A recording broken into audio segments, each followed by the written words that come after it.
ये फरमाइएगा, क्या मुज़ाकरात तकरीबन खत्म हो चुके हैं या फिर गुंजाइश अभी बाकी है?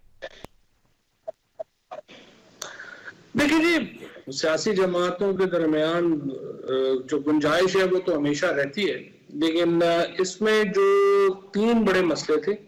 पहली बात तो ये थी कि हम कह रहे थे कि पंजाब में और केपी में इलेक्शन आइन के तहत होने चाहिए फौरी तौर पे। दूसरी था कि वो कह रहे थे कि एक ही वक्त में इलेक्शन करवा लें। हमने कंसीड कर लिया, हमने कहा जी ठीक है, आप एक ही वक्त में इलेक्शन करवा लें, लेकिन आपको असम्बलियां 14 तारीख से पहले तोड़नी पड़ेंगी और उसके लिए आप कॉन्स्टिट्यूशनल अमेंडमेंट लाएंगे कि जो सूबों के इलेक्शन हैं उनको आगे लेके जाना है, तो उसके लिए आईनी तरमीम जो है वो दरकार होगी।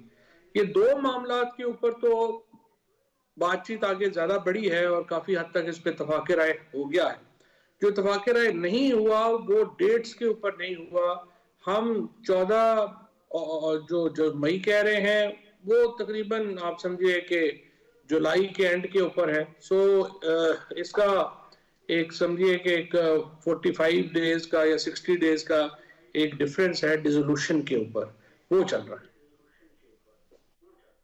नहीं, आप 14 मई से पहले असेंबलियां तोड़वाना चाहते हैं और वो 14 जुलाई तक असेंबलियां तोड़ना चाहते हैं, ये डिफरेंस है।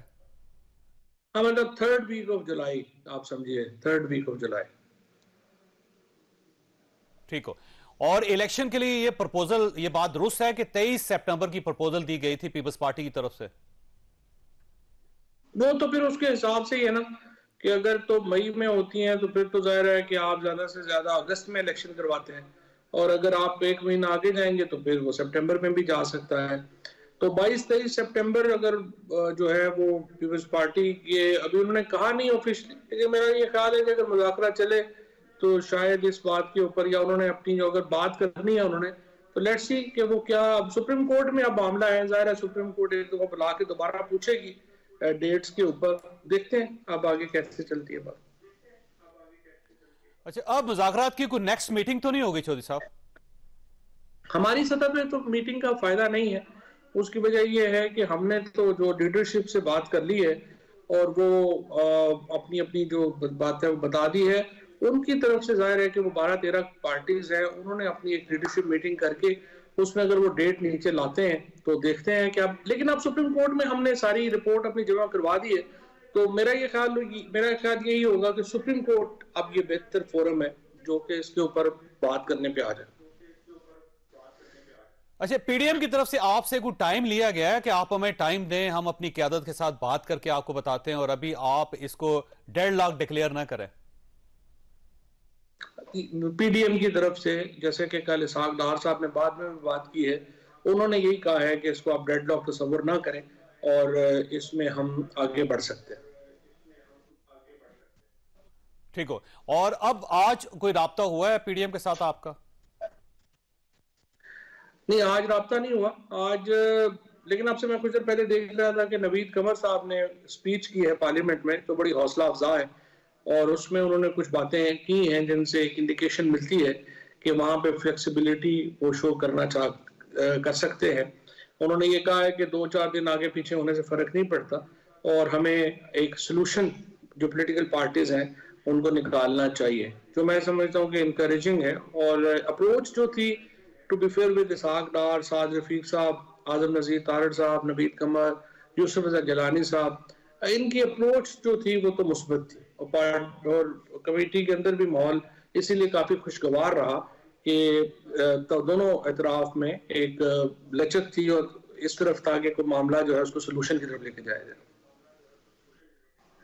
अच्छा, आपको पाकिस्तान पीपल्स पार्टी और नून लीग में कोई डिफरेंस फील हुआ इस मामले पे, या आप समझते हैं दोनों एक ही वेवलेंथ पे हैं? फर्क सिर्फ ये है कि नून लीग के अंदर जैसे ख्वाजा आसफ ने बयान दिए, जावेद लतीफ ने बयान दिए, जो बयानात पीटीआई के खिलाफ नहीं है, जो इस वक्त जो स्टेटमेंट्स हैं वो इसहाक डार को, साद रफीक को, आजम नजीर को अंडरमाइन करने के लिए वो बयानात दे रहे हैं। और दूसरी बात जो अभी क्लियर नहीं है, जो मैंने पूछी भी है, वो ये है कि क्या एस्टैब्लिशमेंट इन मुज़ाकरात के पीछे पीडीएम की हुकूमत को सपोर्ट कर रही है या नहीं कर रही है, या उनका नुक्ता नज़र इसके ऊपर क्या है, क्योंकि हमारे साथ कोई राब्ता नहीं है, इसलिए हमें नहीं पता। लेकिन मेरे ख्याल में वो भी एक बड़े प्लेयर है पाकिस्तान की पावर पॉलिटिक्स में, उनके ख्यालात का हमें नहीं पता। अच्छा ये फरमाइए, आपकी तरफ से ये ऑफर की गई थी हमें कौमी असम्बली में वापसी की गुंजाइश दी जाए, क्या क्या वापस आ सके, इससे आईनी तरमीम हो सके, तो आप सिर्फ वन टाइम आना चाहते हैं या आप बाकायदा वहां पे रहना चाहते हैं और वहां पे अपोजिशन लीडर अपना डिक्लेयर करना चाहते हैं? देखिए, पहली बात तो यह है कि हमने कौमी असम्बली से इस्तीफे दिए थे, इज्तिमाई इस्तीफे दिए थे, कलेक्टिव रेजिग्नेशन दिए थे, और आर्टिकल 17 के तहत पार्टी ने यह फैसला किया था कि रेजिग्नेशन होंगे। इस्लामाबाद हाई कोर्ट ने, जैसे अतर मिनल्ला साहब ने कहा कि नहीं जी, ये इज्तिमाई इस्तीफे नहीं हो सकते, ये इंडिविजुअल इस्तीफे होंगे। अब इंडिविजुअल इस्तीफों में तो जो हमारा पर्पस था कि आप 170 सीटों के ऊपर इलेक्शन हो, 127 सीटों के ऊपर इलेक्शन हो, 135 सीटों पर इलेक्शन हो, वो पर्पस जो है वो खत्म हो गया।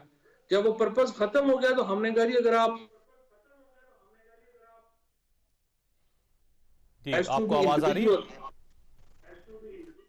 और हमने ये उन्हें कहा कि अगर आर्टिकल 17 के तहत